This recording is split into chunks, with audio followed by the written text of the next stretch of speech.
The New York Islanders have signed a former first-round pick with a lot of speed, but where exactly does he fit in with the team? We've got that and a whole lot more coming up on today's Locked On Islanders podcast.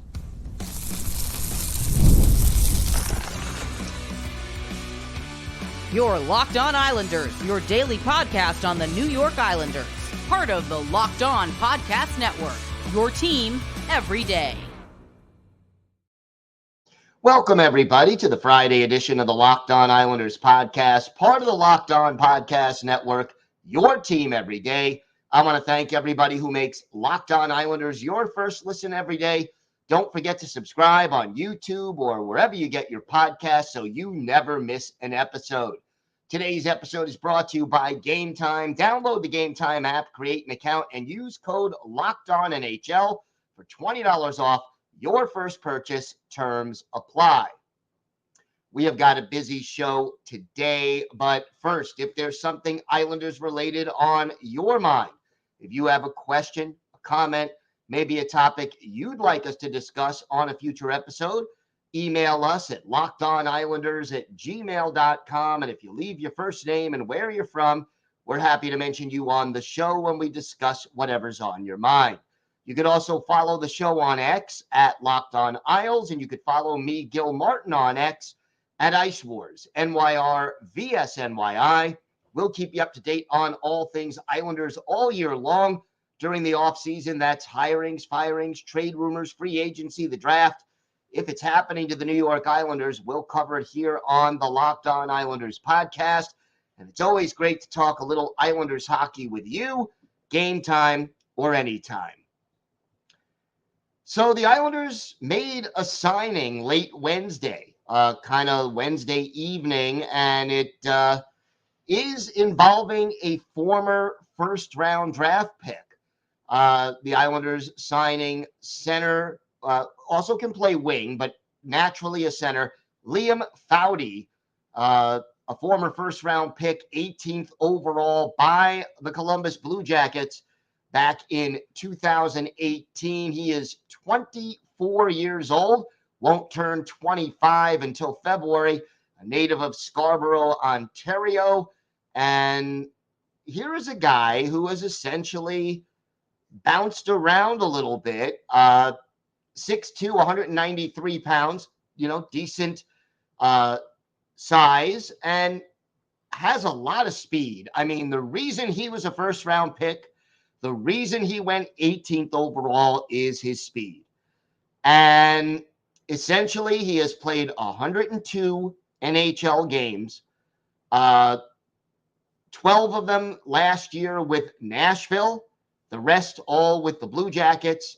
And he has 7 goals, 22 points, and 16 penalty minutes over the course of his NHL career. Now, he also spent time with the Milwaukee Admirals of the AHL last year, had 10 goals and 16 points in 28 games.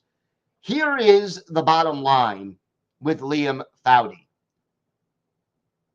Speed, which is something we know the Islanders really, really need. That is the biggest part of his game. But the other aspects of his game have always been a bit of a question mark. And, he played 90 games with Columbus over 5 years, which means he did not really stick. And then when he basically was waived by the Blue Jackets, claimed by Nashville, Nashville had him up for a few games, 12 games, had 3 assists. Then he goes down to Milwaukee, played in, as I said, 28 games there, had 16 points. But Barry Trotz, the GM in Nashville, decides not to give Foudy a qualifying offer. And basically, he became a free agent. The Islanders end up signing him. It's a 2-way deal, a 1-year 2-way deal with an AAV, if he plays in the NHL, of the league minimum $775,000. And realistically, he's a great skater. He can accelerate really well. He is very, very fast. And that means that the strength of his game is the forecheck. He is not a great scorer. He is not a great playmaker at this stage. But he is essentially a kind of guy who either will play a lot of minutes in the AHL with the Bridgeport Islanders, or if injury strike or he has a particularly strong training camp, he is the kind of guy who can be on your fourth line in the NHL. And look, we know the Islanders need the speed. And realistically, you want to add a fourth line guy with speed, a guy who could play either the wing or center. It is very unlikely that Cal Clutterbuck and Matt Martin are coming back. The Islanders would need to free up cap space to sign either one of them, let alone both. And realistically, revamping that that fourth line with speedy players certainly would help this team. Now, is this an earth-shattering kind of a move that is going to make the Islanders Stanley Cup contenders? No, it's not. But is this a move that increases depth in the organization and gives the Islanders an AHL player who can easily step up to the NHL and not hurt you, and can give your team a little bit of a jump, a little bit of a different kind of dimension with the speed that they have been lacking? Absolutely. And think about this, whether it's at Bridgeport or whether it's on Long Island. You have a speedy guy like Julien Gauthier, and you have a speedy guy like Liam Foudy. All of a sudden, you put those two guys on a fourth line with Casey Cizikas or Kyle McLean, or even with Simon Holmstrom, you've got some guys who can really motor. And if you think back to the Islanders under Barry Trotz, one of the things that made the Islanders so successful was that they were considered a team that was really difficult to play against. You might be able to beat them, but you're not going to enjoy it, okay? You're going to know you were in a battle, and you're going to have to fight for everything you get. Adding another guy with speed gives the Islanders the opportunity to be more difficult to play against. Here's a guy who has 7 NHL career goals in 102 games. That's a 5, maybe 4.5, 5 goal pace over 82 games. He's not going to be a goal scorer necessarily, not even at the AHL level. But he can add something to your roster. And again, at this point, when you have no cap space and you need speed, not just at the NHL level, but throughout the organization, again, you're trying to replace the speed of Ruslan Ishkakov at Bridgeport. This is not a bad signing by Lou Lamoriello. It doesn't move the goalpost significantly, but you never know how Liam Foudy could help both Bridgeport and the NHL Islanders. And if it doesn't work out, you can always waive him. You could always bury him in Bridgeport, and it's not a big deal if that is indeed what happens. And because it's a two-way contract, it's not going to hurt the Islanders' cap if they send him down.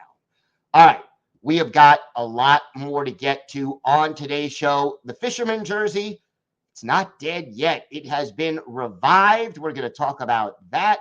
Plus, we're going to check in on Danny Nelson, the Islanders' top pick, second round in the 2023 NHL Draft. Talk about where he, how he did his first year at Notre Dame in the NCAA. So we'll talk about that. And for our Islanders birthday of the day, an Islanders winger who was with the team in the very late 80s into the early 90s, and a former first-round pick, second overall by the Islanders. Let's see if you can guess who that is. We've got that and a lot more coming up on today's Locked On Islanders podcast. Today's episode is brought to you by your friends at Game Time. Game Time is an authorized ticket marketplace of Major League Baseball, which makes getting tickets faster and easier. And prices on the Game Time app actually go down the closer it gets to the first pitch. They have killer last-minute deals, all-in prices, and you get their lowest price guarantee. So Game Time takes the guesswork out of buying MLB tickets.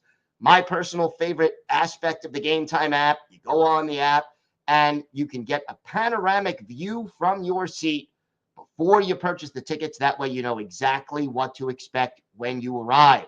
And you could save even more with exclusive in-app flash deals on select seats ahead of a game or an event. So take the guesswork out of buying MLB tickets with Game Time. Just download the Game Time app, create an account, and use code LOCKEDONNHL for $20 off your first purchase. Terms apply. Again, create an account and redeem code LOCKEDONNHL for $20 off. Download Game Time today. Last minute tickets, lowest prices guaranteed. Are you watching Fox Sports or ESPN on your TV all day? Have to turn down the volume with all that shouting? Make the switch to Locked On Sports today, a free 24/7 sports streaming channel program for you every day to bring you the biggest stories without all the screaming. Locked On Sports Today brings you can't-miss analysis, opinions, and news, streaming 24/7 on YouTube or the free Amazon Fire TV channels app. Part of the Locked On Podcast Network, your team every day. So a little news, a little surprising news maybe, in Islander land. The Fisherman Jersey, which has been very divisive among Islander fans, it's alive again, but not exactly where you might think. The Bridgeport Islanders have now made the Fisherman Jersey their new primary jersey. And, it used to be, it was the Islanders reverse retro jersey a couple of years ago. It was the alternate jersey for the Bridgeport Islanders. Now it is the primary jersey. And that is definitely interesting. And I guess it's another way to connect Bridgeport with the big club on Long Island. There are now, you'll see, and if you go to the Bridgeport Islanders or New York Islanders official website, you'll see the jersey. There are some changes from the classic Islanders Fisherman jersey. There's no longer a goal behind the fisherman, who either looks like Stan Fischler or the Gorton's fisherman, or if Stan Fischler was the Gorton's fisherman. But anyway, the goal is no longer behind him in this logo, although he still is holding the hockey stick. And now the word Bridgeport is above the Islanders in block letters. And there is a newly styled B in the text of the word Bridgeport. So again, to me, this is kind of a nice little change for Bridgeport, and I like it better. I definitely like it better as the Bridgeport Islanders logo than as the New York Islanders logo. And I'll tell you why, and again, maybe it's my own personal experience and bias, but here I go. When I think of the Fisherman logo, the dividing part of the Fisherman logo has been this. Islander fans who are old enough to remember when the team changed the logo in the mid to late 90s tend not to like the Fisherman logo. It reminds them of a time when ownership struggled to pay the bills, where they weren't willing to spend money, and the team on the ice was, well, to say the least, struggling in a big way. It was the time when you're trading away your best players like Ziggy Palffy, and you're losing a lot of hockey games. And fans at the time, in the mid 90s, were kind of upset with the way that, the franchise went away from the logo that the team had won 4 straight Stanley Cups with. In addition, opposing fans jumped all over the Islanders. The "we want fish sticks" chant from Rangers fans especially became a big thing. And when the Islanders were losing and you heard that, let's just say it wasn't a good memory for me and for a lot of Islander fans old enough to remember. Now, for younger Islander fans who don't remember the mid to late 90s and the original Fisherman jerseys, they just looked at the logo itself. It was different. It was, kind of cool to them because of the fact that it represented something a little retro and again, refreshing. So they kind of liked the Fisherman jersey, and they made it a part of, they were the guys buying, the men and women and girls and boys buying the Fisherman jersey tended to skew younger because of that. They just liked the look of the darn thing, and they didn't have the negative association with the jersey itself. So by putting the Fisherman jersey down in Bridgeport, I think you're keeping it as part of the Islanders organization and their heritage, but you're not making it part of the Islanders NHL team for now. And I think that's kind of the perfect place for it. We'll see how it's received by hockey fans in Bridgeport, but as of right now, I'm not opposed to having that be the logo for the Islanders AHL Farm Club. One other move, by the way, in addition to Liam Foudy, the Islanders also re-signing Tyce Thompson to another 1-year, 2-way deal with Bridgeport. Again, the 2-way deal, he makes the league minimum if he plays on Long Island. If he plays at Bridgeport, he'll earn $175,000 playing down there. Remember now, Thompson had 51 games with Bridgeport last year, ended up with 14 points. And he was originally a 4th-round pick of the New Jersey Devils, and the Islanders acquired him in November of last year in a trade for Arno Durando. So Thompson will be back in the organization.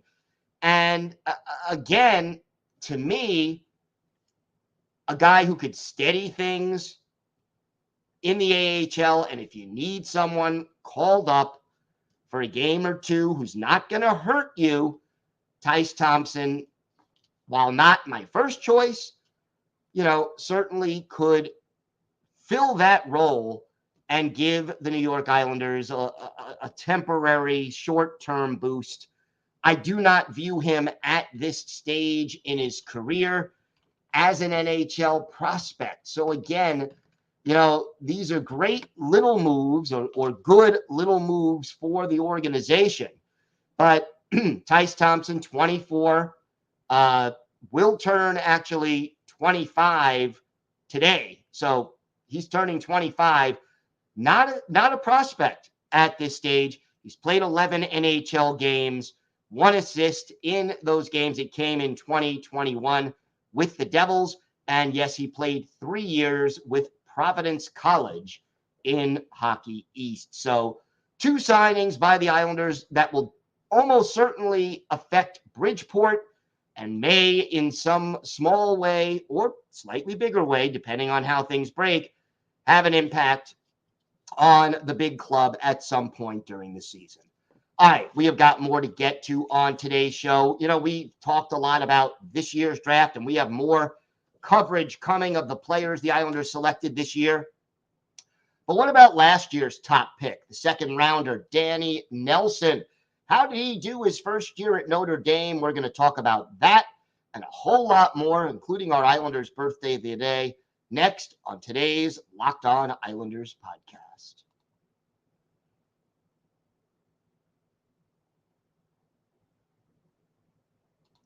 Locked On has launched the first ever national sports 24/7 streaming channel on YouTube. And now it's also available on Amazon Fire TV and the free Fire TV channels app. Locked On Sports Today is here for you 24/7, covering the top sports stories of the day with the local experts of Locked On, plus our national shows covering every league. Find Locked On Sports Today, now available on the free Fire TV channels app.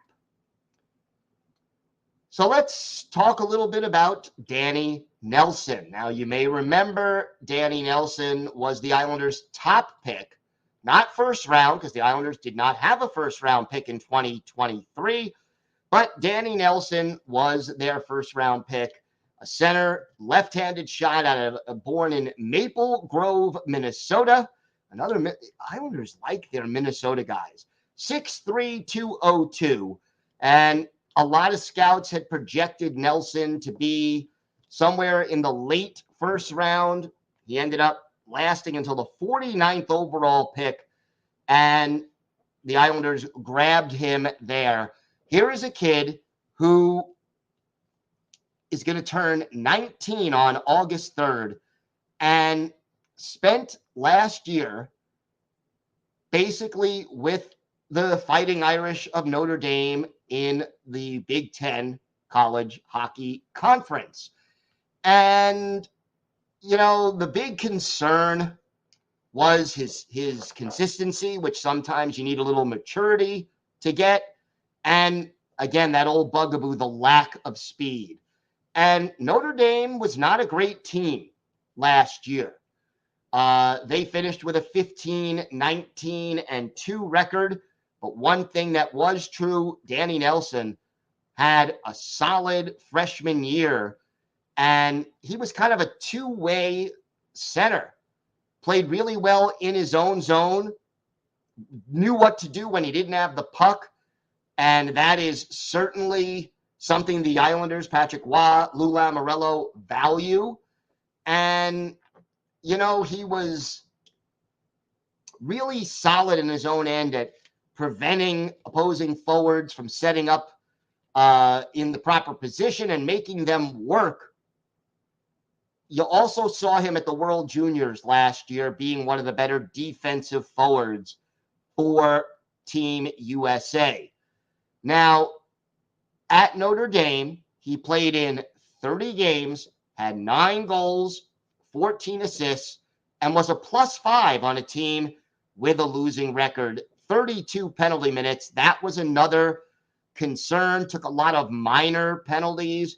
Sometimes that is due to a little laziness. Islander fans, we all know this a little too well. You stop moving your feet, you end up with the hold or the trip or the hook or whatever the case may be.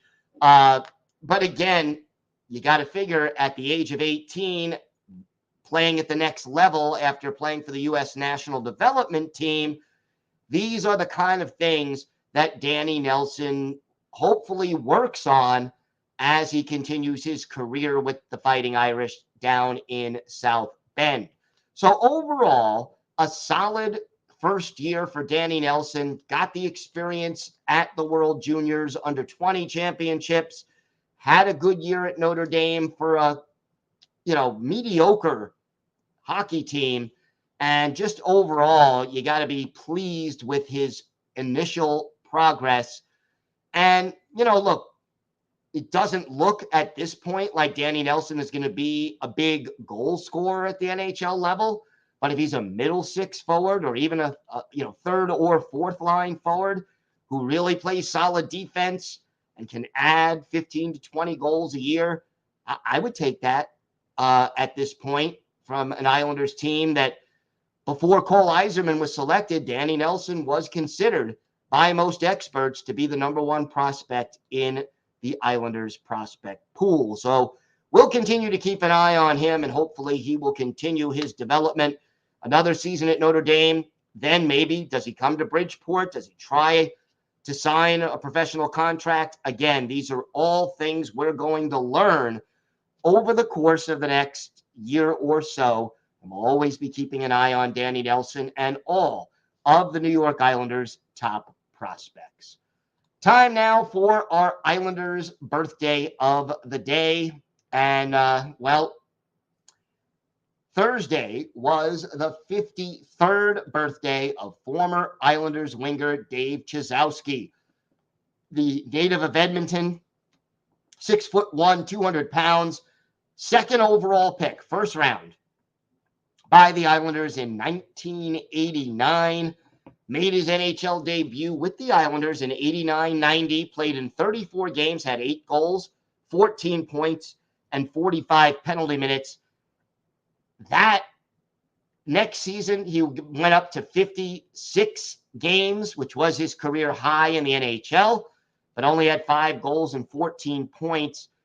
Chizowski struggled at the NHL level, ended up staying with the Islanders through the 94-95 season, and then joined the Blackhawks, which were his only other NHL team, where he played 8 games. Played in the AHL, the now defunct IHL, and then finished his pro career in Germany and Austria.